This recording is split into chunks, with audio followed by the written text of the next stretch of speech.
Good evening, everyone. My name is Raghavendra Yadav. I am 16 years old. I have been a Teach for India student for the last 7 years, and I have been watching Khan Academy since my ninth grade.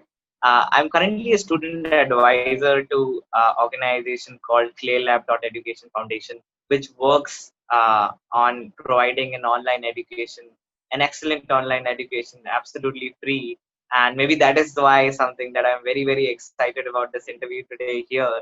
And we have a very, very special guest with us joining us today. So, I mean, without wasting any time, I would like to invite Mr. Salman Khan, who is the founder of Khan Academy.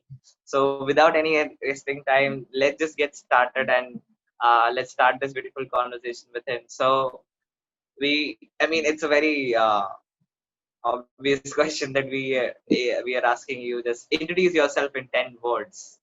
What would those be?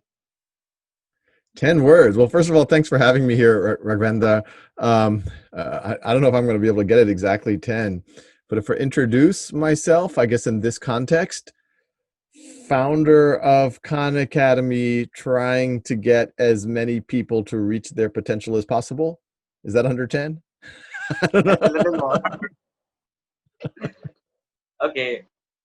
So, very first question that I'm very, very looking forward to the answer of it actually is, what do you think an excellent education, according to you, is, and how it might have changed during these times? Well, if you talk about a very high level, you just care about what is the real goal of an education. And the real goal of an education is to be a fully actualized, empowered, purposeful, good individual. We all have imaginings of what we would like to be when we're older, or what we would love for our children, is that when they're older, when they wake up in the morning, they feel like they have a purpose in life. They feel like they can contribute to society. They feel valued by society so that they can support themselves, they can support their family and keep doing what their purpose is, and that they are also ethical. They're good people. They're trying to help other people. They're not just concerned with their own self-interest. If that is the output. Now the question is, how does that happen? Well, in order to have a role in society where you can feel purposeful, where you feel like you've reached your potential, we know for better or for worse, our existing education system has expectations. Some of the skills that are in the education system are needed to be purposeful. You need to know how to read well. You need to know how to write well. You need some basic critical thinking skills. That's common in any purposeful life that you would like to have. And then there's other things. And, I speak as someone who's made hundreds of videos and exercises on calculus. Not everyone has to learn calculus, not everyone's going to use calculus in their life. But if you learn calculus, a lot of other people are going to judge you based on whether or not you learned it. So it's good to learn it. And so, when I think more tactically or more pragmatically about what a great education it is, and I think about what I would want for my own cousins, what I would want for my own children, what I would want for anyone else's children, is that they feel confident in their core academic skills, and especially in the math, the reading comprehension, the writing, that they're allowed to essentially learn at their own time and pace, not have gaps in their knowledge, so that that all doors are open to them. If they want to become a field, it's not because they felt that other doors were closed to them. It's because they genuinely believe that whatever field they go into is their best contribution to society.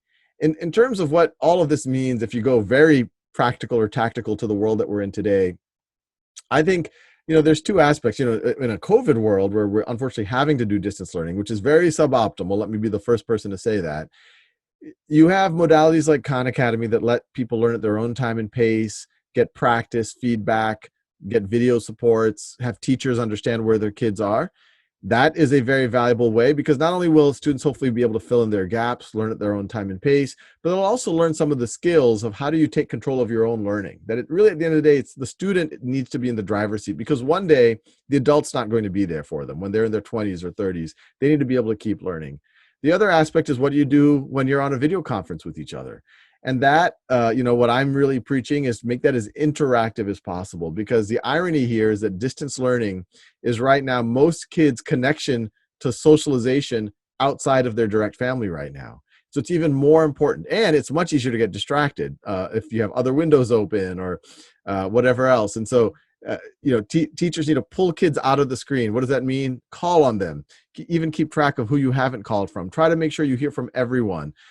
Give students active things to work on. Maybe spend 5 minutes together and say, now do a breakout or work on your own on a problem and we'll come back, so that you're not just on, video conference constantly. And also use, there's a lot of negatives about distance learning, but there's some extra flexibility it allows. So instead of 1 hour in one long Zoom call, maybe break that up into 6 10-minute sessions with 1/6 of the kids, with 5 or 6 kids each. So you can do more of that focused intervention, maybe based on data of what kids are doing on Khan Academy.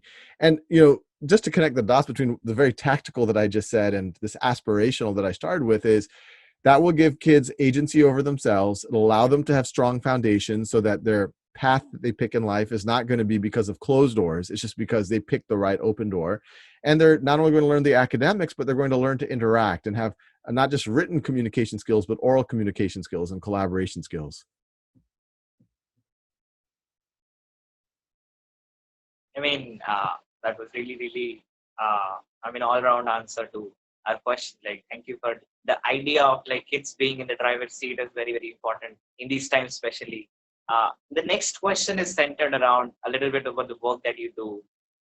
What do you think is the power of online education, and what really works in it? The difference between asynchronous learning and synchronous learning, and what really are the mindsets that you require when you're doing online education? Yeah, there's some obvious values of online education. One is you can truly make it accessible to everyone or almost everyone in the world. If at least they have access to a cell phone or some type of device. And, it's not ideal in the world right now. A lot of people still, there is a digital divide. A lot of people do not have access. But the good thing is that is closing very quickly over time. And I think COVID is making that get closed even faster. And so the online education, you can create materials that used to only be accessible to very few people and make it really world class and make it available to literally everyone on the planet. And you can localize it, you can put it into different languages, you can map it to different standards. The other thing that online affords you is personalization. If I'm just one teacher, every teacher you ask, if one teacher in a classroom of 30, they know that those students are ready for different things, ready to learn at different rates. But if I'm just one teacher without any supports, it's very hard for me to cater to those individual needs.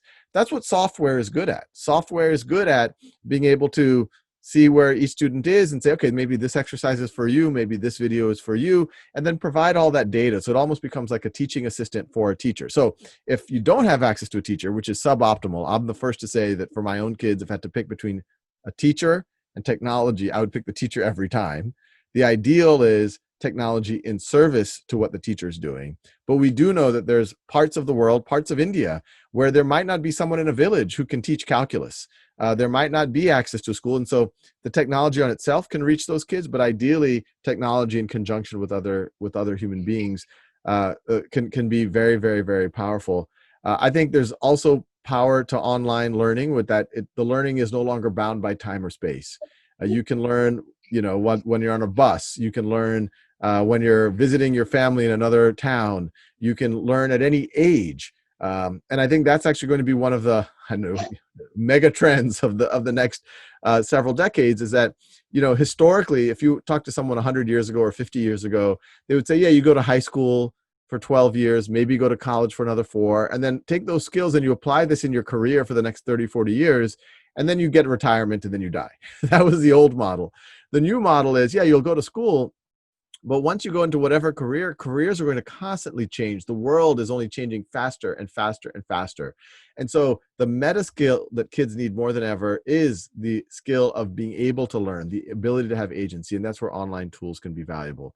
But, once again, I'll say it, I really want to underline, because people associate me with online learning so much, is that there's nothing that is as good as having a high quality human interaction, ideally in person, with an amazing teacher that can unblock you, that can act not just as a teacher, but as a therapist, as a psychologist, to motivate you, to pair you with other students, and also build that socialization that we really, really need as we grow and develop. If you can learn all the math, all the science, all the reading and writing, but if you also don't know how to communicate and collaborate with others, you're going to be in trouble in life.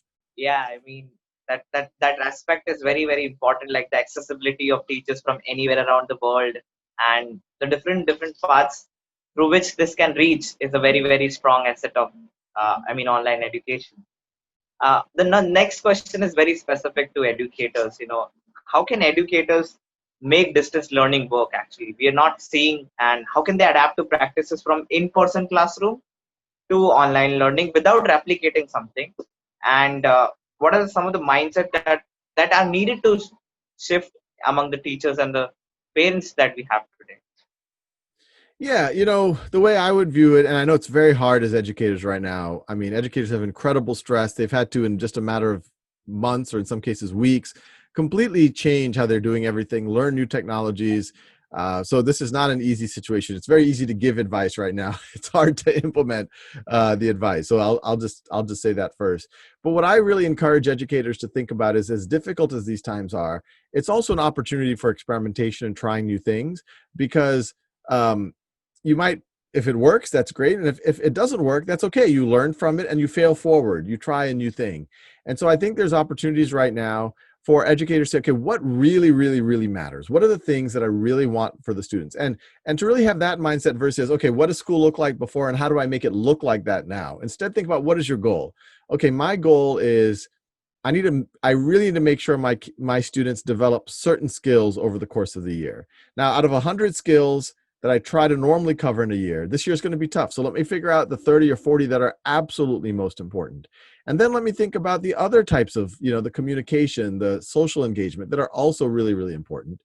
And then those are the things that I'm not going to drop, that I'm going to make sure that those things happen, and that everything else, that's extra. That's a nice to have if it happens. And that exercise is really important, because when a teacher, an educator, when anyone says, I have to do everything just the way that I used to do it before, and now do it online, something's going to drop. What's likely to happen is that the teacher's going to get stressed out, the parents and the kids are going to get stressed out, and that the really important things, not all of those things might get addressed. So, and it's not just teachers. I think school leaders, district officials have to give permission to teachers to have that autonomy to say, you know what, this year I'm going to make some of this other stuff optional. I'm going to focus, less is more this year, and make sure that less happens really, really, really well. In general, I think this is a good thing to think about even during a regular school year. We have a lab school under our offices where my kids go, and I'm constantly telling the team that there's always this temptation that one parent wants this type of class, one parent wants this, one parent wants this. And once you try to cater to everyone and try to deliver everything, you're not able to do the few things really, really, really, really well. It's much better to say, these are the things that really matter, take a stand, and that, let people kind of be aligned around that. I think most parents right now will actually be aligned, because the parents are feeling overwhelmed. The other thing I would stress is, try to have those synchronous interactions be available to students, but it does not have to be 5 hours, 6 hours a day on Zoom. That is not good for anyone. And it also could be, sometimes encouraging the kids, go take a walk if you can do it on your cell phone and listen on your headphones. You don't have to have your screen open sometimes. I do that with my meetings. I do that to stay sane these times. Kids should be able to do that type of thing too. So it's just about flexibility, experimentation, see what works, what doesn't, and don't put too much pressure on yourself or families right now. Yeah, I mean, I cannot myself see on the screen for 5 6 hours on Zoom. So it's really important to have that balance. The other question that I have is, how do you think is the role of students in eliminating the educational inequity that we have today, and how can we students adapt as well as they can contribute to online learning? So there's a bunch of ways. Obviously, there's tools like Khan Academy, which if you found benefit from it, bring it to other students, bring it to younger students, use that as your tool, and you can act as the tutor or the teacher of the students. There's, depending on where you are, there's opportunities to even volunteer, help subtitle or create content. There's actually a new project that I've just started working on, separate from Khan Academy, but very aligned, separate not-for-profit, called schoolhouse.world. And this is a place where students can both go for live group tutoring help, and students can go to tutor other students from around the world. And actually, we have many students from India on the platform. The other day, I just for fun wanted to run a session on it. And I had a student show up from Ghana. I had a student show up from India. I had a student show up from Pakistan. I had a student show up from South America. I had a student show up from Connecticut.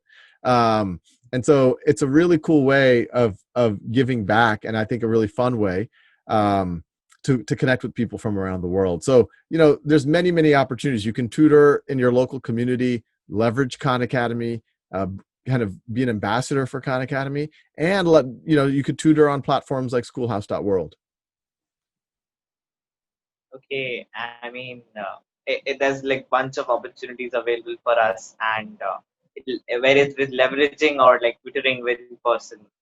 Yeah, I mean, to close this out, a beautiful conversation with you about everything that we had.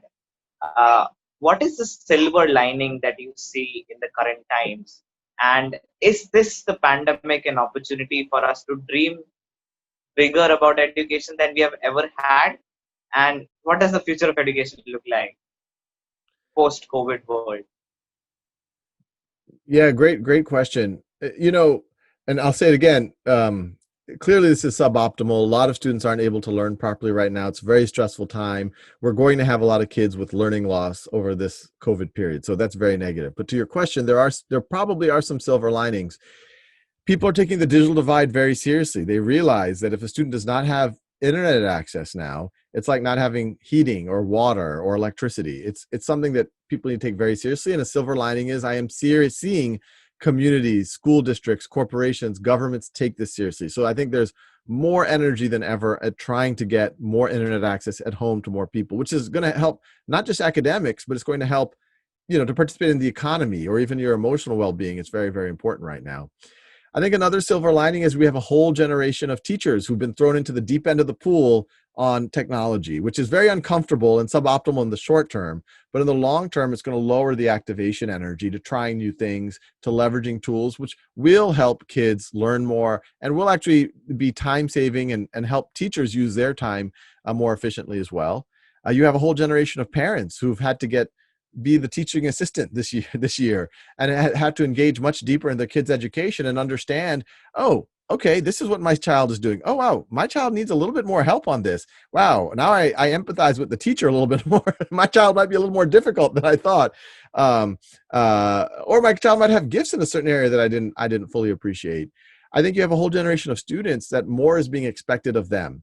They're being expected to have more agency and autonomy. And we've been talking to a lot of school leaders who said, it was difficult at first, and some kids are still having difficulty, but most of the kids are actually stepping up. And they're actually having more independence and agency than we thought they were capable of. And sometimes it's quite young kids, 9 or 10 years old.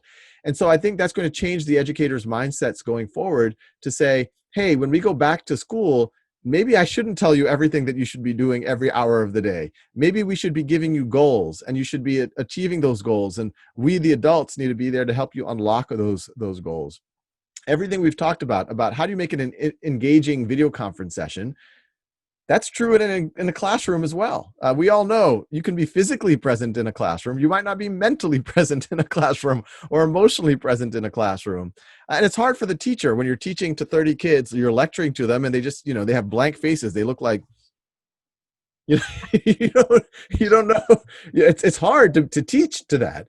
But I think teachers themselves will enjoy much more asking questions, making it collaborative. It's not all on the teacher's shoulders. It's a community of learners in a room that are responsible for each other's learning. I think that's more fun for the students, more fun for the teacher. And so all of these things, cold calling, Socratic dialogue, working in groups, doing 10, 15 minutes of focused work, then getting back together, do something fun. I think that is going to be a really good principle going forward. Yeah, I mean, we generally talk about, learning is also a two-way process, and sometimes we forget that. So yeah, I mean, thank you so much for joining us and sharing your thoughts on what education is to you and reimagining education in the post-COVID world, and just the way you beautifully elaborated the role of each stakeholder that we have in our education, and how our upcoming generations will be so much prepared when it comes to independency in their own learning. and taking their ownership. So thank you so much for joining us today. Uh, yeah, with this we will close out. Thanks for having me, Raghavendra.